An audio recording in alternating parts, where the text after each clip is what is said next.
సాంప్రదాయిని paper చదువుతున్నావు? కొత్త సంవత్సరం పూట అయినా గ్యాస్ కష్టాలు పోతాయేమో నా రాశిఫలాలు చూసుకుంటున్నా. సరే పనిలో పని ఎలా వచ్చారు కదా, మీ రాశిఫలాలు కూడా చెప్పండి చూద్దాం. నీ రాశి ఏంట్రా? రే అసలే చాలా ఫ్రస్ట్రేషన్ ఉన్నాను. ఫర్ అర్జెంట్ పోయి బాబు నీకైనా తెలుసా లేకపోతే నువ్వు అలాంటి అని చెప్తావా?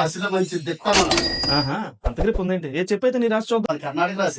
కర్ణాటక రాశి మరి చాలా నాలెడ్జ్ ఉంది మరి నీకు. సూర్యుడు ఇప్పుడు ఏ రాశిలో కదా కూడా మొత్తం మనకు తెలుసు. చెప్పంటావా? చెప్పిరా చెప్పి. ఈ రోజు కర్ణాటకకి వెళ్ళాడు, రేపు ఆంధ్రప్రదేశ్కి వెళ్ళాడు, తమిళనాడుకి వస్తాడని. అది కర్ణాటక రాశి కాదు బాబు, కర్కాటక రాశి. ఇంగ్లీష్ లో క్యాన్సర్ అని కూడా అంటారు. వ్యాధి కదా, నువ్వే రాశి గురించి చెప్తున్నావు. ఒరే ఇంటికి వెళ్ళి 2 రోజులు అవుతుందిరా, గ్యాస్ దొరుకుతుందో లేదా నేను చూసుకుంటే ఆడి ప్రేమ రాసరి. నువ్వు కర్ణాటక గాని మీలాటోతో ఫ్రెండ్షిప్ చేస్తే ఒక్క ఉగాది కాదురా, 100 ఉగాదులు వచ్చినా సరే నా జీవితం బాగు.